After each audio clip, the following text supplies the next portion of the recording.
How do you beat a 600 horsepower twin-turbo V8 with something that weighs less than the average 3-year-old?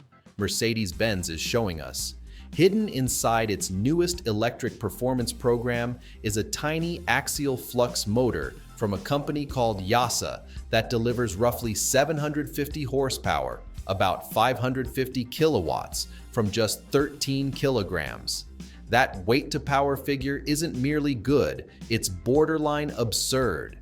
Stack a few of these saucer-sized machines and the numbers get so outlandish that yesterday's big block heroes start to resemble museum pieces. Yet that headline number is only the opening riff. The deeper story is what this hardware means for hypercars, daily driver EVs, battery pack sizes, and even the entire profit model at Mercedes. Did the company just scoop up a technological golden goose? And if so, will it share the eggs or lock them in a private vault? Mercedes and Yasa keep pointing to one statistic that ignites engineering chat rooms: 42 kilowatts per kilogram, or about 19 kilowatts per pound. For perspective, current mainstream EV motors sit closer to 10 kilowatts per kilogram. A single Yasa unit can outmuscle engines 20 times its mass. Industry insiders describe the figure as an unofficial world record. Code for "the dyno sheets are real, the certification paperwork lags behind." Certification stamps will come, the torque curve already has. Rival powertrain teams are reportedly working nights to replicate the results, and so far none have matched them. How is that possible? It comes down to architecture. Typical EVs rely on radial flux motors. Magnets spin around a rotor barrel and torque radiates outward. Yasa flipped the script to axial flux. Think of two flat pizza pans facing each other with the magnetic flux traveling front to back instead of radially. The disc shape packs a larger active area into a shorter length, trading physical bulk for immense torque density. The price is tighter manufacturing tolerances, difficult cooling pathways, and severe mechanical stresses on thin rotors. Solve those issues though, and the reward is a motor that makes conventional layouts feel overweight and underpowered. Back in 2009, when electric car optimism meant maybe 100 miles of range and a trunk full of lead-acid batteries, Tim Woolmer was finishing his doctoral work at Oxford. He saw a gap. EVs needed motors lighter than their batteries. Woolmer's early prototypes were neat science projects, but few thought they'd rewrite automotive history. Batteries were still heavy, charging slow, and internal combustion supremacy looked secure. Yet Woolmer kept refining his disc motor for torque density, not displacement bragging rights. Niche motorsport teams took notice because they always chase grams, and aerospace engineers liked the idea of swapping heavy generators for featherweight machines. Then the supercar crowd called. If you can deliver Hollywood numbers without adding Hollywood weight, you earn instant credibility. Word is that an early Yasa test motor landed on AMG's dyno bench around 2019 and embarrassed the in-house development team. One rumor claims the unit hit a peak torque figure that exceeded the bench's maximum rating, tripping a safety shutdown and forcing AMG to rewrite its 2025 performance targets overnight. Whether that exact story happened or not, the outcome is fact. Mercedes-AMG acquired Yasa outright in 2021, transferring every patent, process, and engineering mind to Stuttgart. The move blindsided rivals. Suddenly, the brand famous for hand-built V8s owned something that might end them. Mercedes wasted no time showing it off. In 2023, the Vision 111 concept rolled on stage in neon orange paint and gull-wing doors, a retro nod to the C111 experimental cars. The press coverage gushed over styling and vaporware range claims, but engineers in the crowd fixated on the unseen. The car hosted multiple Yasa discs stacked in a compact gearbox, quietly shredding previous energy efficiency benchmarks. Mercedes showcased record aerodynamic numbers and real-world miles per kilowatt hour nobody expected from a luxury brand. The The secret sauce wasn't only slippery bodywork, it was motors sipping watts instead of chugging them. Heat, however, is the enemy of every compact powerhouse. Hammer an axial flux disc at full send and stator lamination temperatures skyrocket. Mercedes tackled that with direct oil spray cooling, pressurized lubricant flows across copper windings and magnet faces, yanking heat away before it bakes anything. The short axial path also shortens the thermal escape route. Get the flow rate wrong though, and you'll warp a rotor faster than you can say warranty claim. That challenge kept prototypes on test rigs for thousands of hours before Mercedes dared to bolt them into a concept car. What leaked from those tests is even wilder. Insiders whisper that a triple motor development mule, 3 discs on a shared shaft, pushed north of 1,000 kilowatts on a short burst pull. AMG's usual reaction to big power is bigger cooling ducts, but here the issue wasn't size. It was regulating a tidal wave of torque so tires didn't vaporize.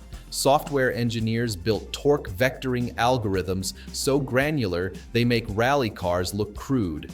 1 disc handles front axle duties, 2 share the rear, each capable of twisting fractionally faster or slower than the one beside it. Corner exits become slingshots, not drifts. By late 2024, the Mercedes skunkworks had wider ambitions. The phrase AMG Electric GT sneaks into conversations with test drivers. Some say it will debut in limited track-only form, homologation specials, maybe 50 units, to de-risk the technology before hitting public roads. Others bet Mercedes will launch a Halo streetcar first, an electric counterpart to the old SLS AMG, but lighter and quicker than a Bugatti Chiron to 60. What everyone agrees on is the powertrain skeleton. At least 3 Yasa discs, minimalist gear reduction, carbon tub, and batteries serving double duty as structural stress members. If the launch slips to 2027, it's because regulators need fresh crash data for an EV this light and this potent. Speaking of light, here's where the math crushes combustion pride. 1 Yasa unit tips the scale at 13 kilograms and makes 750 horsepower. 2 units, 26 kilos, crank up to roughly 1100 kilowatts. 4 discs total just 52 kilos, barely more than an adult passenger, and unleash about 2,200 kilowatts. That's close to 3,000 horsepower. Now imagine sliding that powertrain beneath a carbon fiber hypercar shell weighing 1,500 kilos. You've built a street-legal missile with a power-to-weight ratio previously seen only in top fuel dragsters. Comparison time. A state-of-the-art twin-turbo V8 producing comparable power weighs around 350 kilograms once you add intercoolers, coolants, oils, and exhaust plumbing. The engine requires a transmission, drive shafts, a differential, and a fuel system. Put the 2 drivetrains on a scale, and the V8 assembly is literally 7 times heavier. Every extra kilogram dulls acceleration, hammers brakes, and scrubs tire life. In racing, engineers spend millions to shave half a kilo. Mercedes just removed nearly 300 from the powertrain alone. Yet raw numbers mask new challenges. Torque comes on instantly and massively, so traction control becomes mission critical. Software slip angles must dance with millisecond precision, or a 1,000 kilowatt punch will turn tires into smoke. Brake systems need upgrades too. Regenerative braking helps, but mechanical stoppers must still handle energy spikes beyond what ceramic rotors saw in last decade's hypercars. Even the humble steering rack needs tuning because weight distribution shifts when heavy engines disappear. Problems, yes, but solvable and far nicer problems than packaging a 900-degree exhaust. Scale, however, remains the looming wall. Yasa promises up to 50,000 motors a year at viable cost. That's enough for premium segments, supercars, luxury sedans, performance crossovers, but a drop in the bucket when the world builds 80+ million cars annually. Mercedes can't transform every C-Class overnight.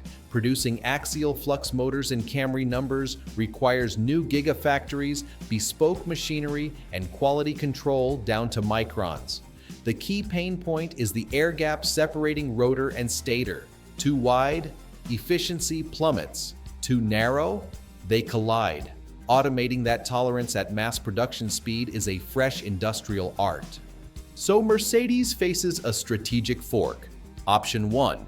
Keep Yasa output exclusive to AMG and select Maybach models, charging eye-watering premiums and pocketing fat margins. Option 2. License the design or supply finished motors to rival brands, turning Mercedes from pure competitor to critical vendor. The luxury market likes exclusivity, but the supplier route could yield ecosystem power similar to what Bosch had with fuel injection in the 80s. Early reports hint that both paths might happen, an AMG-only performance spec and a detuned, lower-cost version for external partners. While Stuttgart ponders strategy, the rest of the industry scrambles. Belgian startup Magnax unveiled a disc motor claiming 68 kilowatts per kilogram, but in prototypes too small for cars. Traxial in the Netherlands showcased a 16-kilogram unit aimed at drones and eVTOL craft, hinting at automotive scale next. Tier 1 supplier BorgWarner quietly filed patents for axial flux cooling channels that look suspiciously similar to Yasa's. Chinese conglomerates are scouting for European talent, trying to lure engineers with 7-figure offers and an unlimited parts budget. The global motor arms race is on, and just like the early turbo era of Formula One, whoever masters heat wins. Heat remains the Achilles heel. Yasa's oil splash cooling works brilliantly on short pulls, but needs robust pumps and radiators for endurance runs. Mercedes ran marathon track sessions at the Nürburgring last summer, logging lap after lap to stress test the thermal envelope. Unverified leaks claim the test mule derated power after 12 laps when oil temps crossed a red line. Engineers countered by revising the spray pattern, adding micro channels in the rotor, and returning 2 months later for 30 trouble-free laps. Even so, they discovered a secondary issue. Axial thrust can slowly walk the rotor, loading bearings unevenly. The fix involved a new composite carrier plate and preload springs. Each version inches the design closer to foolproof. Curiously, materials aren't exotic. No unicorn metals, minimal carbon fiber, and only modest rare earth magnet content. That helps cost, but supply chains still matter. If geopolitical events choke neodymium flow, magnets spike in price. Some competitors explore ferrite magnets, cheaper but weaker, offset by longer stators. Others toy with magnet-free synchronous reluctance designs. At present density targets, though, Yasa's magnet recipe remains the gold standard. Engineers think they can squeeze even more out of it. Boost magnet grade, tighten winding fill, upgrade to gallium nitride inverters for higher switching frequencies, and you unlock extra current without extra heat. Talk inside Yasa hints at a near-future model rated at 900 horsepower for the same 13-kilogram mass. That's approaching 1 megawatt burst output from something you could carry under one arm.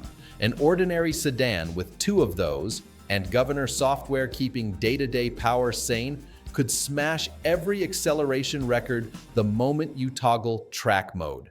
Motorsport bodies are already nervous. Le Mans hypercar rules cap combined power. Formula E sets strict motor limits. If axial flux units leapfrog those caps, sanctioning bodies will either adjust rules or watch lap records fall by seconds. Electric drag racing, still niche, suddenly becomes mainstream. A sub-1 second 0 to 60 run is not fantasy when you can drop 3,000 horsepower on 4 slicks weighing practically nothing. All of this circles back to Mercedes' broader game.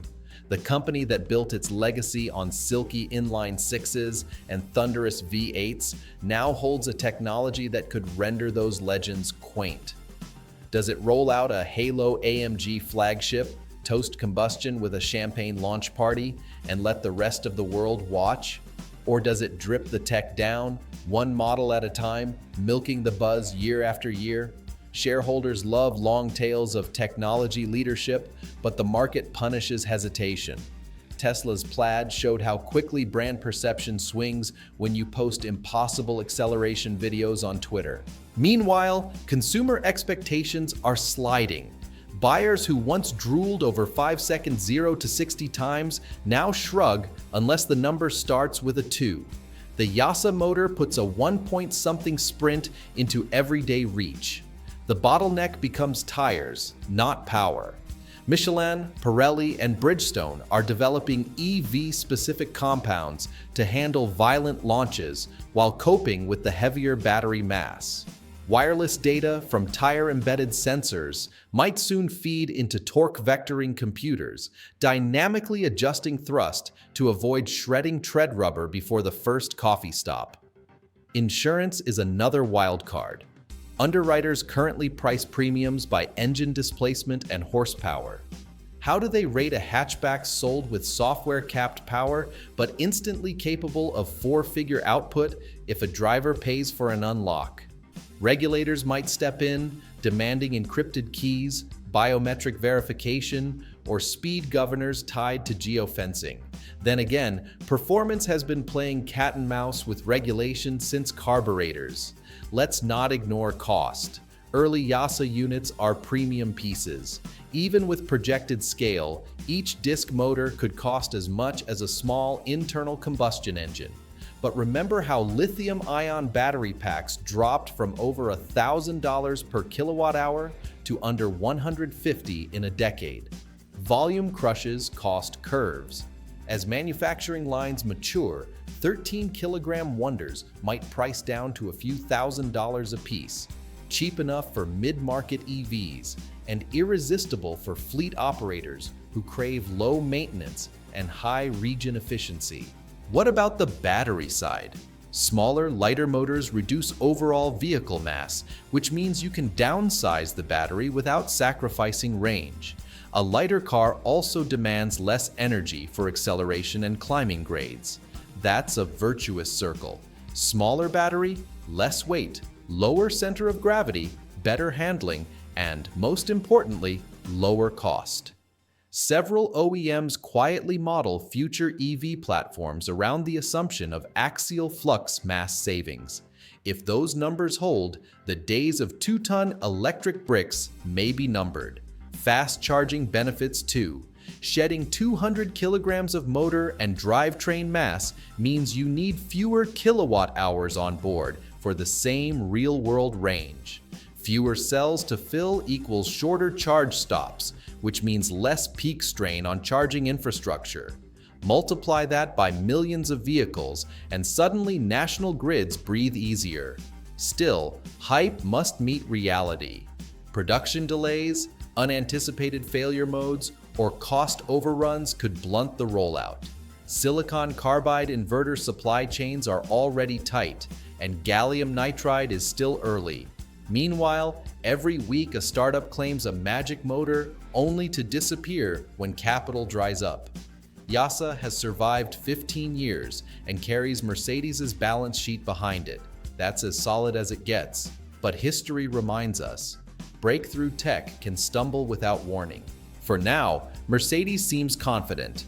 Executives privately hint at a massive EV showcase around the 2026 World Expo in Osaka, where a production intent axial flux AMG will appear beside a more modest crossover prototype, packing a single disc motor.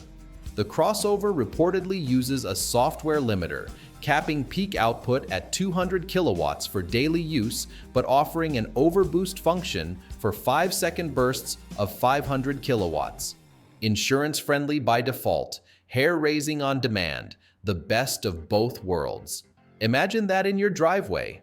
A family EV lighter than today's compact hatchback, range equal to a diesel sedan with supercar punch hiding behind a high-tech scan. Your kid borrows the car, it stays tame. You hit the track on Friday afternoon, overboost unlocks, motors sing, and lap times tumble. That is the future Mercedes is teasing, and it all begins with 13 kilograms of what looks like a thick frisbee.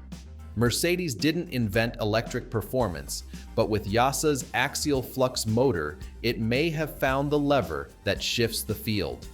A powertrain once relegated to lab benches now stands poised to slingshot AMG past every combustion icon.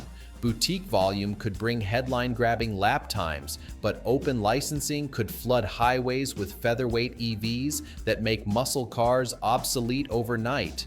Whichever path Mercedes chooses, powertrain engineers worldwide are furiously redrawing packaging diagrams and rethinking cooling loops. We may soon find ourselves buying family cars shipped with hardware potent enough to outrun yesterday's million-dollar hypercars, neutered only by software. Pay a subscription, flip a toggle, or visit a track day, and your boring grocery getter morphs into a silent missile. Picture explaining that to your insurer. Yes, technically it can deliver 1,500 horsepower, but I promise I kept it in eco. Expect policy fine print to expand.